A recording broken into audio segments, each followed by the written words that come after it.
Hello, guys. This is a review of The Boogeyman and Talk to Me, two recent horror movie releases. I'm going to start with the plot very briefly and then I'll get into my opinions about both films, starting with The Boogeyman. When The Boogeyman was released, I was in Mexico at the time. That's where me and my sister decided to watch it since we both love horror movies. And in the end, it ended up being a group of family members and the theater was pretty full. I mentioned this. It's actually based on a novel by Stephen King, by the way. I mentioned the environment that I was in when I first watched it because I feel like it had an influence in how much I liked it. Because having rewatched it recently in my home, I feel like it's really not that great, or at least not as good as I thought it was.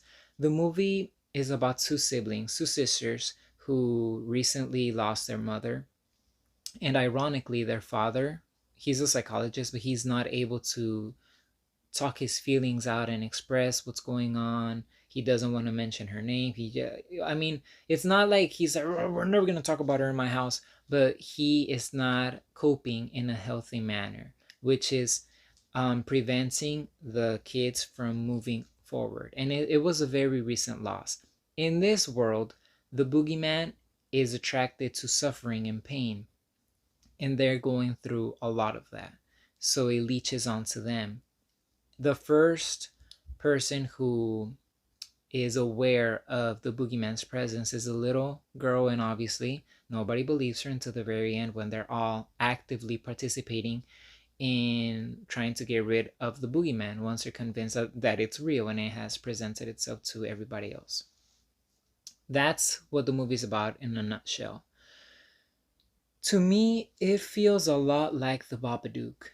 The Babadook is a really good film that I actually haven't rewatched in a long time.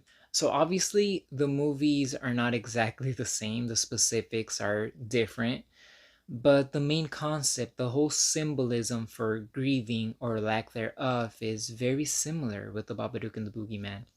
I just feel like the Boogeyman, so it follows a formula, right? A very overdone formula, which I don't have a problem with because it's been so many years of having not just films but horror films. So obviously you're gonna have a lot of the same concepts and ideas. It's when you bring in that extra energy or that, I don't know, unexpected twist, or just when everything comes together the way that it should in a very creative way, and you could see that the movie has a heart. That's what I appreciate. So that's, I'm not saying that just because the plot was overdone that I automatically feel like it's less. It's just that it doesn't present us with anything really new and captivating, right? And having talked to me right here, I could honestly say that. I mean, Talk to Me is a refreshing film, but just to finish with The Boogeyman. So, when I first watched it in the theaters, I felt like there was a lot more reaction to it, and people were like, because it is a horror film. I actually like it. I just feel that it's very basic. So, I would give it a rating of maybe 6.5 out of 10, which is still good. 5 being like just normal.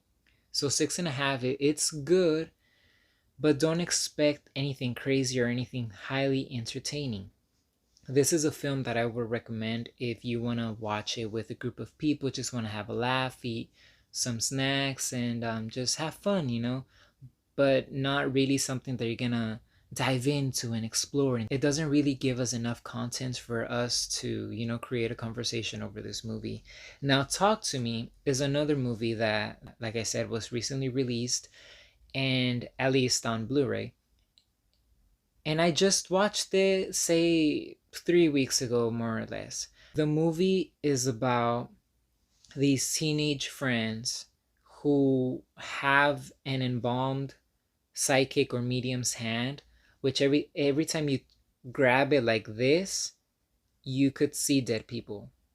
And you could open a portal for them to go inside of your body, and it feels like a crazy out of world experience, obviously a high that is unable to be replicated. Kids are pretty hooked on it, although obviously it's pretty dangerous. And it all goes south when, so this is the protagonist, right?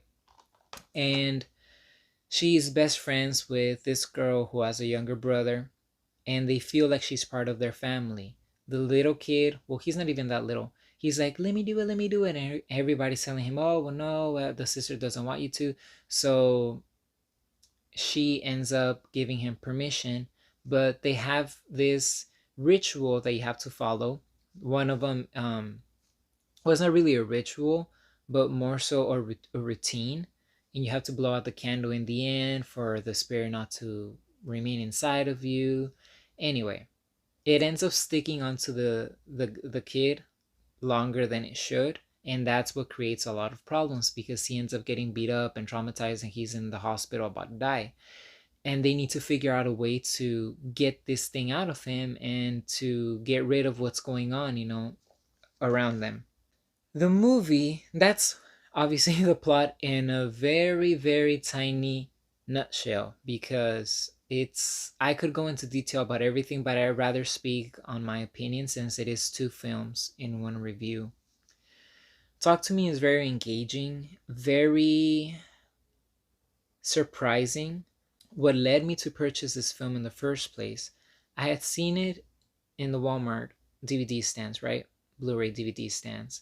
But I wasn't convinced until I saw maybe an article by Bloody Disgusting or some horror movie page on Instagram.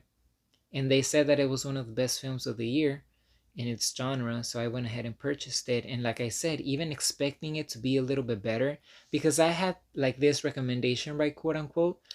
And I also had an idea that it wasn't really going to be that good. So it kind of left it on a okay average, or slightly above average, and it ended up being even better than that, because it also has, if you know, in Latino culture, we are terribly, if especially if you're religious, like my family is, we're very afraid, and not me, but I'm just saying us, Latinos, of the Ouija board and like satanic practices and witchcraft and ghosts and all of that. So that's my thing. That's the thing that gets me the most. So this movie already, it has something that I could really, at least in a now that I don't believe in any of that, on a very deep level, it still resonates.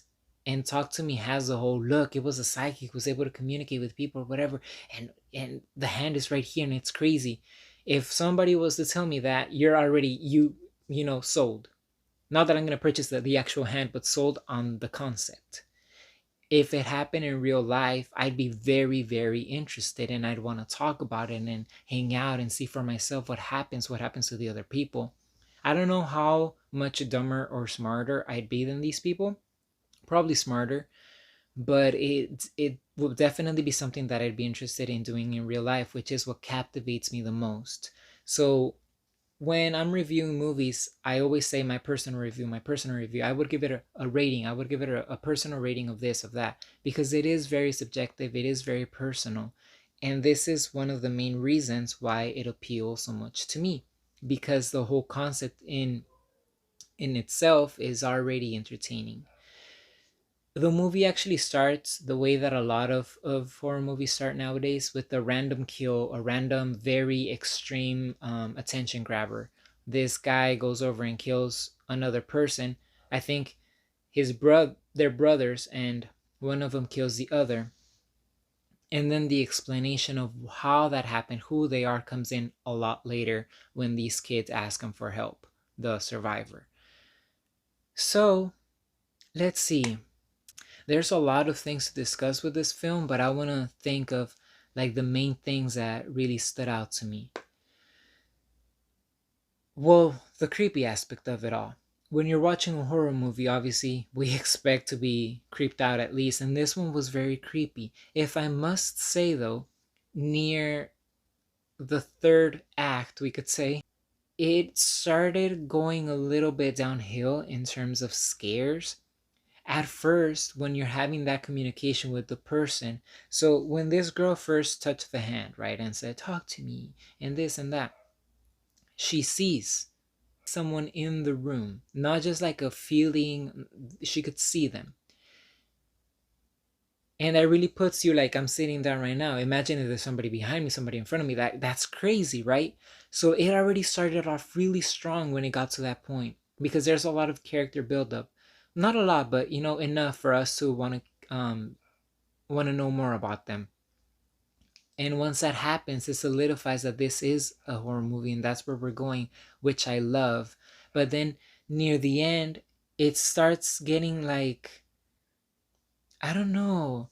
I don't know exactly what it is, but definitely the horror aspect. Like, it's no longer about the evil that is with you, or in this case, with the child. It's more about, oh my gosh, what are we going to do? And a lot of problems within the characters in real life.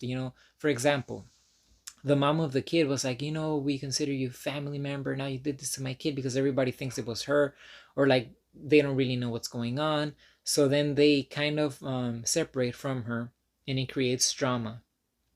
Which, in my opinion, I feel like it would have been a lot better if they would have had more time to panic within themselves, the teenagers, and for the kid to not be so affected as to need immediate medical help. He was hospitalized, obviously. So I feel like that really took the movie in a different direction, because now it's not about the panicking teenagers anymore. It's more about getting the cops involved and what is going on and this and that. And a lot of, um, I don't know. Like I said, it's obviously a personal thing. I would have preferred if the movie stayed with the experimentation of touching the hand, and now they're freaked out and the ghosts are right there. So they take the kid maybe to a nearby cabin and they lock him up with a whole bunch of rosaries and everybody prays, but then the ghosts start killing them one by one. That's what I would have preferred. And then maybe a twist here and there where it's like, you know what? It's actually your mom. She never liked you. That's why she was doing this to you. Uh, I don't know, something like that, something more interesting. I don't really think I'm doing Talk to Me justice, honestly, because it's a really good film. If I tell you what happens the way that I just did, you might feel like, well, I've watched this before. It doesn't really sound like. If it doesn't sound like your thing at all, then it probably isn't your thing. But don't just hear it from me. I would recommend, especially if you're into horror, to just give it a try. Because Talk to Me, the way that they execute the ideas is what's so delicious. It's well done. The acting is good, and it just really really draws you in. And if you're a person who's willing to open up in terms of what could be possible in real life, this is something that is believable. So it's not like you're seeing a big blob out of nowhere and somebody flies up to. It's not about that. It's something a lot more believable. So it's just like dead people and the communication of the living with the dead. It's definitely an engaging film, and one that I would highly recommend, like I said, to horror movie watchers and people that are not into horror movies. I always like to talk about both people when I get a chance. If you're not into horror movies, this might be a little creepy if you get spooked easily, but I still feel like the Boogeyman is more of like, oh, like talking over the movie and just having something to watch, right? And something to do. Talk to Me, you should take it a lot more seriously. I feel like it deserves it. Not to say that the Boogeyman just disrespect that movie, but there are levels. And Talk to Me definitely, in my opinion, deserves a rating of, I'd say, 7.5 or 8 out of 10 in its category. I feel like it was a pretty fun watch. And yeah, that's it for these two. Thank you for watching.